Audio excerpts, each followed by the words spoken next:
Hello all, welcome to #you. This is Karthik. So ఈరోజు దొంగ వచ్చాడే అన్ని దోచుకుపోతాడే అన్నది మనం ఆల్రెడీ విన్నాము.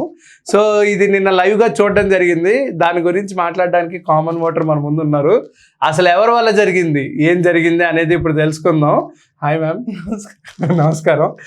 ఇలా పాడడానికి వెనుకున్న నిన్న విన్న న్యూస్ చాలా ఫన్నీగా అనిపించింది. చాలా అంటే చాలా బాధాకరమైన న్యూస్. అదే చాలా బాధాకరమైన న్యూస్. కానీ ఇంట్లో దొంగతనం జరిగింది.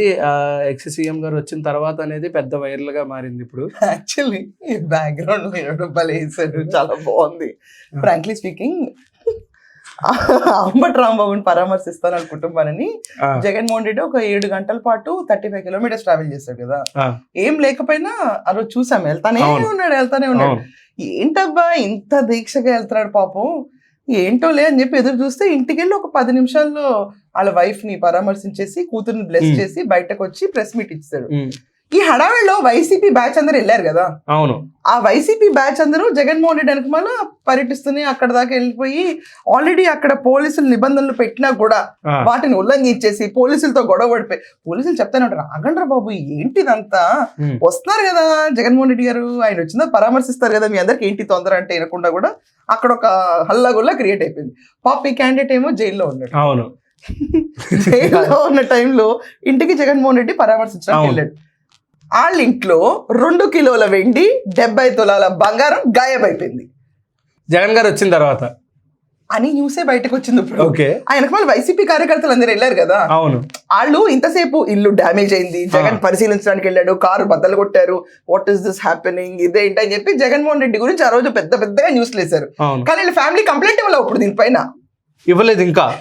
ఎలా ఇస్తారు అంటే చాలా మంది అనడం మాట ఏంటంటే టీడీపీ వాళ్ళు చేశారు అనేది ఒక పాయింట్ వస్తుంది. ఇదే మిగిలింది. ఇప్పుడు ఏంటంటే వైకాపా వాళ్ళ వెనక వల్ల టీడీపీ వాళ్ళందరూ వెళ్ళిపోయి, అంటే ఇదంతా వెనకాల పగడబందీగా ప్లాన్ చేసింది టీడీపీ వాళ్ళు అనేది వైసీపీ వాళ్ళ దగ్గర నుంచి వస్తున్న మాట. నాకు అర్థం కాని విషయం ఏంటంటే, ఫస్ట్ ఆఫ్ ఆల్ వాళ్ళ నిప్పులు వాళ్ళే అంటించుకున్నారు, రూమర్లు కూడా బయట ఉన్నాయి. జగన్మోహన్ రెడ్డి వెనకమాల వెళ్ళింది జగన్మోహన్ రెడ్డి అభిమానులే ఇంటి లోపలికి. ఆ ఇంటి లోపలికి వెళ్ళిపోయి అక్కడ 2 కిలోల వెండి 70 తులాల బంగారం పోయిందన్నారు. దీంట్లో టీడీపీ వాళ్ళు ఎక్కడి నుంచి వచ్చారా నాకు అర్థం కాదు. బంగారం దొంగతనం చేసింది అదేనా, బంగారం దొంగతనం చేసింది వైకాపా వాళ్ళే కదా వెళ్ళింది అక్కడ. ఓకే, అసలు ఇప్పుడు నాకు అర్థం కాని విషయం ఏంటంటే, అక్కడ విధ్వంసం జరిగిపోయింది, పగలు కొట్టేశారు, ఆస్తి నష్టం, ఇది నష్టం, ఇంత మాట్లాడారు కదా. ఆ నష్టం అంతా కలిపితే ఈ నష్టం ఉంది నథింగ్. కిలో వెండి 4 లక్షల రూపాయలకి వెళ్ళింది ఒక రోజు. అవును, ఆ రోజే తొందరపడి కకృతిలో కొట్టేసి ఉంటే ఆ నష్టం ఎంత, 8 లక్షలు. దాని తర్వాత ఏంటి 70 తులాల బంగారం అంట. ఇంట్లో మిస్టీరియస్ పెట్టుంటారా ఏంటి ఇంట్లో, నాకు అర్థం కాదు. ఇంకొక డౌట్ ఏంటంటే, జగన్ గారు మీరు మొన్న చెప్పినట్టు వాచ్ పెట్టుకోరు బయటికి వెళ్తారు ఎగ్జాక్ట్లీ అన్నారు. మరి వాళ్ళ కింద వీళ్ళు నాయకుడిని పాటించాలి కానీ ఇలా దాచుకోకుండా మినిమం సెక్యూరిటీ లేకుండా అలా దొంగతనం చేశారని, మనోళ్ళకి గండి ఎలా కొడతారని ఒక భయం, మనోళ్ళకి గండి ఎందుకు కొడతారని ఒక భయంలో, ఎందుకు కొడతారో ధైర్యమే. మేము ఒకటి మనం బరంపురం లాగా వెళ్ళుంటారు అక్కడ, మళ్ళీ వెనక్కి ఇచ్చేస్తారంటారు. ఇవన్నీ దొంగల్లో మంచి దొంగలు ఉంటారు ఏంటి వీళ్ళలో. మరి జగన్మోహన్ రెడ్డి ఇలా నమ్మి వాచ్ పెట్టుకోడు, అవును, ఉంగరం పెట్టుకోడు. ఆ ఫిట్ బ్యాండ్ అంటే కనీసం ఒక 30-40 వేలు ఉంటుంది ఫిట్ బ్యాండ్. పోనీ వాచ్ అంటే if you put something like exclusive Cartiers or something, ఇలాంటివి పెట్టుకుంటే లక్షల్లో వెళ్ళిపోతాయి వాచెస్, మనకి ఎందుకు అనుకోవచ్చు. స్ట్రాప్ ఉప్పుదిన టైం పడుతుందన్నా కూడా నమ్మడు. రింగ్ 30,000 రింగ్ అని కూడా నమ్మడు. పాపం అయితే ఇంట్లో ఏకంగా 2 కిలోల వెండి 70 తులాల బంగారం.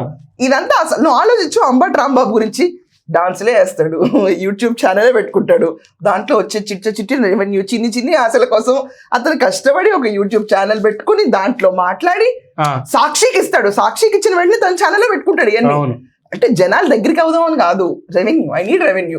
అండ్ ఇదంతా కాకుండా అంబటి రాంబాబు ఎంత కష్టపడి సంపాదించుంటాడు. ఆమ్లెట్ వేసాడు, అవకాడో టోస్ట్ చేశాడు, దాని తర్వాత లింకన్ షోరూమ్కి వెళ్ళాడు, అమెరికాలో గుమ్మడికాయలు కోసాడు, ఇన్ని వీడియోలు చేసి సంవత్సరం నుంచి కష్టపడితే అంబటి రాంబాబు ఇంట్లో చోరీ ఏంటయా? ఇది అసలు నా మాట నిజంగా ఒకటేనండి, కింద పడుకోబెట్టినా అంబటి రాంబాబు ఇంత ఫీల్ అయి ఉండేవాడు కాదు. ఇప్పుడు జైల్లో నేల మీద పడుకోబెడతారు అతనికి, అక్కడ ఇంత ఫీల్ అయి ఉండేవాడు కాదు. ఫ్రాంక్లీ స్పీకింగ్, ఆఖరికి రాజమండ్రి సెంట్రల్ జైలు బయట చిరుతపులు తిరుగుతుంది, దాని గురించి కూడా ఇంత భయపడి ఉండేవాడు కాదు. అండ్ అంబటి రాంబాబుకి స్లీప్ అప్నెమియా ఉంది. సో శ్వాస పీల్చుకోవడం ఆగిపోతుందనే భయంలో కూడా ఇంత భయపడ్డా. కానీ చోరీ అంటే మాత్రం అబ్బా నాకేంటి ఇప్పుడు దరిద్రం. ఇప్పుడు పెద్ద మిస్టీరియస్ థింగ్ ఏంటంటే ఇప్పుడు ఈయనకు తెలిస్తే ఈయన ఎలా రియాక్ట్ అవుతాడు అనేది అసలు తెలియకుండా ఉంటుందా ఏంటి? మరి అంత రిచ్ ఏంటి మా అంబటి? పోలవరం అర్థం కాని మంత్రి ఎందుకున్నాడో ఎవరు తెలీదు. పోలవరం అర్థం కాకపోతే ఎంత సంపాదిస్తాడు ఏంటి? పాపం అర్థం కాని మినిస్టర్ ఏం సంపాదిస్తాడు అంటే ఫ్రాంక్లీ ఇప్పుడు మినిస్టర్ అంటే ఇక్కడ ఈ శాఖల నుంచి ఇంత డబ్బులు తీసుకురావాలని ఉంటుంది. దాని ఎక్స్పెండిచర్, దాని లిమిట్స్, దాంట్లో అభియోగాలు అక్యూజిషన్స్ చేయాలని ఇంత ఉంటాయి. అసెంబ్లీలో గంట అరగంట గురించి మాట్లాడే ఒక జస్ట్ లూజ్ టంగ్ పర్సన్, బయటకు వచ్చి చంద్రబాబు నాయుడు గారిని తిట్టే ఒక విచక్షణ రహితమైన ఒక పౌరుడు, పోలవరం అర్థం కాని ఇరిగేషన్ మినిస్టరు, యూట్యూబ్లో మీమరు, దోశలు అప్పడాలు దాని తర్వాత ఆమ్లెట్లు అవకాడో టోస్ట్లు ఇవి చేసుకుని పైగా సంపాదించిన డబ్బులతో ఇంట్లో ఇంత చోరీ జరిగితే వాళ్ళు ఏమవ్వాలి? సార్ జగన్ గారు ఎన్నిసార్లు అండి నన్ను రాంగ్ గా ప్రూవ్ చేస్తారు? మాట్లాడలేకపోతున్నారండి నేను.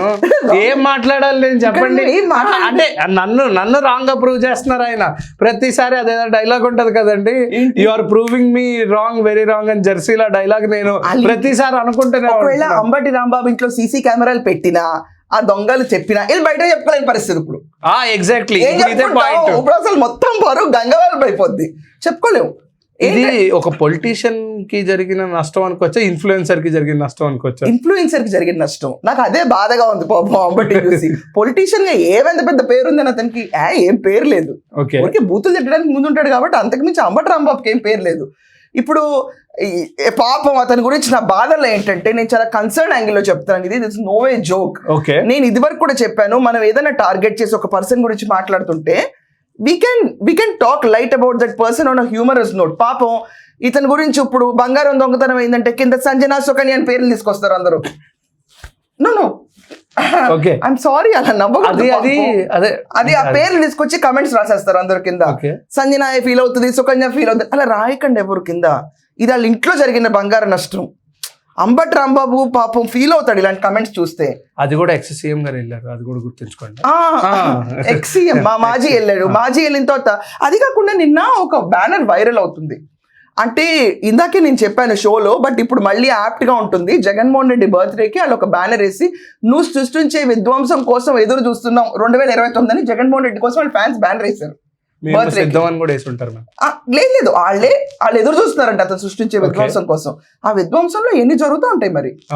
ఇప్పుడు ఇవన్నీ కామన్. దొంగతనం జరిగింది, టీడీపీ వాళ్ళు కొట్టేది. ఎలా కొట్టేస్తారా టీడీపీ వాళ్ళు? నాకు అర్థం కాదు. పోలీసులు అప్పటికి బ్యారిగేట్లు పెడతానే ఉన్నారు, అడ్డుతూనే ఉన్నారు. ఇంతున్నా అంబటి రాంబాబుకి జైలు శిక్షే కాదు, భారీ ఆస్తి నష్టం కూడా జరిగింది. ఇప్పుడు బయటకు వచ్చి ఆ ఇన్ఫ్లుయెన్సర్ రికవర్ అయ్యి మళ్ళీ తనకున్న సబ్స్క్రైబర్స్ అందరినీ తన వైపు మలుచుకుని మళ్ళీ కష్టపడాలంటే యూ నో రైట్, చాలా కష్టం. అది నిజంగా చాలా నా అన్వేషణ పరిస్థితి అయిపోయింది. అది నిజమే. అంటే మోసం తిరిగి హెచ్చులకు పోతే బోర్లో పడినట్టు ఉంటుంది. సీసీటీవీ ఫుటేజ్ బయట పెట్టలేరు. అది ఒకవేళ బయట పెడితే పరిస్థితి ఏంటండి? అది బయట పెడితే వాళ్ళ పార్టీకే పెద్ద గండి పడుతుంది. ఇప్పుడు ఫ్యూచర్ గా నార్మల్ గా మీ యొక్క ఒపీనియన్ ప్రకారం నిజంగా అది ఒకవేళ బయటకు వస్తే, ఆ ఫుటేజ్ అనేది బయటకు వస్తే ఫస్ట్ ఎవరు దొరికేస్తారు అనేది పెద్ద క్వశ్చన్ మార్క్. వాళ్ళలో వాళ్ళే దొరికేస్తారు. I'm not saying this is against Jaganmohan Reddy. చిచ్చి అతను వెళ్ళి అతను స్పీచ్ చెప్పుకోవడానికి, అతని పరామర్శకి అసలు ఆయన పేరే దీంట్లో ఇన్వాల్వ్ లేదు. క్లియర్ గా నేను డిస్క్రిమినేట్ చేస్తాను ఫర్ పబ్లిక్ ఇంట్రెస్ట్. బట్ అంతో పాటు వెళ్ళినాళ్ళు గుంపులుగా వెళ్ళిపోతారు. అండ్ అంబటి వీడియోస్ చూస్తే పక్కన ఒక వెంకటేశ్వర స్వామి స్టాచ్యూ చిన్నది ఉండేది, గోల్డ్ది, మన పగలగొట్టిన దాంట్లో అది ఎక్కడ ఉందా అని చెప్పి చూస్తే కింద పగిలిపోయి ఉంది పాపం. సో ఇలాంటి కొన్ని వాల్యుబుల్స్ ఉన్నాయి అంబటికి, ఎసెట్స్ అతని స్టూడియో రూమ్ లో. సో కెమెరాలు అవన్నీ పోయి ఉంటాయి.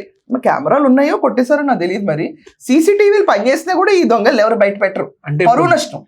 బంగారం పోతేనే రియాక్ట్ అవునప్పుడు కెమెరాలు పోతే ఏం రియాక్ట్ అవుతారు? అది అసలు నథింగ్. వాళ్ళు విధ్వంసం చేసిన అమౌంట్ నథింగ్. ఈ రోజు అంబటి రాంబాబు ఇంట్లో జరిగిన భారీ చోరీకి ఇంకొక కుటుంబం అయితే గొల్లమని ఏడ్చేది, ఇది పరామర్శ యాత్ర లేకపోతే నాకు జరిగిన ఒక నష్టపు యాత్ర అని. అండ్ వాళ్ళు కంప్లైంట్ కూడా ఇవ్వలేదు దానిపైన. అది విచిత్రం. ఇప్పటికీ ఇవ్వలేదు. ఇవ్వరు కూడా సార్. ఇంకెప్పుడు ఇస్తారు సార్? ఇవ్వరు సార్. ప్లీజ్ సార్, జగన్మోహన్ మాట్లాడాలి సార్. జగన్మోహన్ రెడ్డి గారే తీసుకెళ్లి మళ్ళీ ఇంకొక యాత్ర పెట్టి అరే ఇంత జరిగిందంట కదా అని చెప్పే అంత సీన్ కూడా లేదు అస్సలు. మేము విధ్వంసం కోసం ఎదురు చూస్తున్నాం 2029కి వెళ్ళేటప్పుడు ఆయన చిన్న చిన్న విధ్వంసాలు బొచ్చుడు జరుగుతూ వెళ్తాయి. దాంట్లో వాడిన అంబటి ఈ రోజు జైల్లో కూర్చున్నాడు, 14 రోజులు రిమైండ్. ఒకవేళ అంబటికి 20 కేసులు పడినాయి అతని పైన, ఇక్కడ బెయిల్ వచ్చిన పీటీ వారెంట్ ఇంకొకళ్ళు వచ్చి పికప్ చేసుకెళ్ళి ఇంకొక డిస్ట్రిక్ట్ లో పడేస్తే ఇంకా ఎన్ని యాత్రలు చేస్తారో, ఎన్ని పరామర్శలు అవుతాయో, వాళ్ళ కుటుంబంలో ఉన్న ఆస్తులు ఏమవుతాయో, నాకు అది భయంగా ఉంది ముందు. Okay, man of the house is in jail. పాపం ఇంటికి పెద్ద మనిషి జైల్లో ఉంటే, ఇల్లు నీళ్ళ దోచేస్తా ఉంటే ఆ బాధ ఎవరికి చెప్పుకోవాలి? అవును, ఎగ్జాక్ట్లీ. ఇప్పుడు వాళ్ళందరూ వచ్చి ఇలా ధ్వంసం చేస్తారా ఇంటిని? వాళ్ళ కూతురు బాధపడింది బయటకు వచ్చి. అవును. మరి ఇదే విషయం పట్టాభి గారి కూతురు ఇంట్లో, చిన్న కూతురు అన్నపూర్ణ అని ఒక చిన్న అమ్మాయి ఇంట్లో ఉంటే, మదర్ లేరు ఫాదర్ లేరు, ఇంట్లో ఒక్క అమ్మాయి ఉంటే ఆ ఇల్లుని ధ్వంసం చేస్తుంటే అమ్మాయి టాయిలెట్లో దాక్కుంది వెళ్ళి. మరి అంత చిన్న పిల్ల, ఒకవేళ ఆ పిల్ల దొరుకుంటే వాళ్ళకి ఆ రోజు ఏమయ్యేది? బిక్కు బిక్కు అనుకుంటే ఒక ఫోబియాలో బతికింది అమ్మాయి. వీళ్ళ ఇంట్లో పెద్దవాళ్ళు, ఒక అగ్రెషన్లో ధ్వంసం అయింది, దానిపైన కేసులు పెట్టారు, అరెస్ట్ చేశారు ఎవరెవరైతే చేశారు. బట్ దొంగల్ని మాత్రం ఎవరు కంప్లైంట్ ఎవరు పట్టుకోరు. సో వాళ్ళ అమ్మాయి బయటకు వచ్చి ఆ విషయం ధైర్యంగా చెప్పింది, కానీ దొంగతనం జరగలేదని చెప్తారు ఇప్పుడు ఎక్కడ జరిగినప్పుడు. బట్ దొంగతనం అయితే 2 కిలోలు వెండి పోయిందంట, ఇది 70 తులాల బంగారం అండ్ డాలర్ స్పెక్యులేషన్ లో బంగారం స్ట్రాంగ్ గా వెళ్తుంది, వెండి స్ట్రాంగ్ గా వెళ్తుందని కొట్టేసినట్టు ఫీల్ అయి ఉంటారు ఖచ్చితంగా. ఎందుకంటే వాళ్ళు కొట్టేసిన రోజు 4 లక్షలు ఉండి మరుసటి రోజు 2,90,000 పడిపోతే ఎఫర్ట్ మొత్తం వేస్ట్ అయింది బ్రో. 8 లక్షలకు మనం ఏం చేసి కొట్టేస్తే, అది తిప్పి కొడితే ఒక 5.8 lakhs కి పడిపోయింది, 2.2 lakhs లాస్ అని చెప్పి ఏడుస్తారు. బంగారం కూడా పడిపోయింది. అవును. మళ్ళీ అంబటి గారి ఇంట్లో బంగారం 90, దాన్ని ఏమంటారు, 24 క్యారెట్ 22 క్యారెట్. నెక్స్ట్ కన్ను బ్లాక్ మనీ మీద అనుకోవచ్చా? అంబటికి బ్లాక్ మనీ ఎక్కడ ఉంటుంది? ఏదో ఏటీఎంలో నేను వెళ్ళలేను కాబట్టి వేరే వాళ్ళకి యూపీఐ చేసి విత్డ్రా చేసుకుని 25,000 30,000 ఉంటాడు, కానీ అంబటికి బ్లాక్ మనీ ఏముంటుంది? అసలు ఉండదు.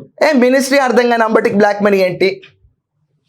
సంపాదించడానికి మన సబ్జెక్ట్ మీద నాలెడ్జ్ ఉండాలి కదా, అదే లేదు. వాళ్ళు పోలవరనే పట్టించుకోలేదు, ఇంకా block too much. Swiss bank accounting కాదు, ఉన్న చిన్న ఇన్ఫ్లుయెన్సర్ మనీని కొట్టేశారండి, అది పాపం. అండ్ యూట్యూబ్ ఛానల్ కూడా ఉంది, శాటిలైట్ ఛానల్ కూడా నడిపిస్తున్నారు ఆయన. అవునా? సాక్షికి ప్రమోటర్ ఆయన. ప్రమోటర్. మా సాక్షి ఛానల్ ఎందుకు రావట్లేదని అంటారు, కానీ ఆయన ఓనర్ కాదు. అదే ఇంకా సో సెల్ఫ్ సింపతి గెయినింగ్ అనుకోవచ్చా ఇదంతా? పాపం ఇది బయట పెట్టలేని విషయాన్ని సెల్ఫ్ సింపతి ఉంది ఇంట్లో. పెట్టలేకపోతున్నారు కదా, కాడ తాడు తీసుకుని కొట్టుకుంటారు చూడు, అలా కొట్టుకోవాలి. ఇది ఓదార్పు కాదు బాబోయ్ అని, ఇది పరిస్థితి. సో ఫైనల్ గా దొంగకి మీరు ఏం డిఫైన్ చేస్తారు మేడం? పరామర్శలకి ఎవరిని తీసుకురావద్దు, మీరు ఒక్కలే రండి సార్ ప్లీజ్. నెక్స్ట్ టైం పరామర్శలు అంటే మా భయం వేస్తుంది, లేకపోతే మొత్తం తీసుకెళ్ళిపోయి లాకర్లో పెట్టుకుని కట్టుడు చీరలు కట్టుడు ప్యాంట్ బట్టలు వేసుకుని ఇలా నుంచుంటే అలా వెళ్ళిపోతుంది, అలా హ్యాపీగా. షర్మిల గారిది కూడా చూసాం కదా దొంగతనం, ఓ మై రింగ్ అన్నట్టు అలా వెళ్ళిపోతూ ఉంటాయి, దట్స్ కామన్. ఓకే, సో ఇది మీరు నన్ను ఒక్కసారైనా రైట్ గా ప్రూవ్ చేయాలని మనస్ఫూర్తిగా కోరుకోండి, ఎందుకంటే నేను డిఫెండ్ చేయలేకపోతున్నాను మిమ్మల్ని. సో దీనికి మీరు ఏమనుకుంటున్నారు? ఇప్పుడు నిజంగా అంబటి రాంబాబు గారు రియాక్ట్ అవుతారా, లేకపోతే వైఎస్ జగన్మోహన్ రెడ్డి గారి దగ్గర నుంచి రియాక్షన్ ఎలా ఉండబోతుంది అనేది పెద్ద క్వశ్చన్ మార్క్. సో ఇలాంటి కంటెంట్ గురించి ఇంకా వీడియోస్ వస్తూనే ఉంటాయి. Until then keep watching #you. This is Karthik signing off. Bye.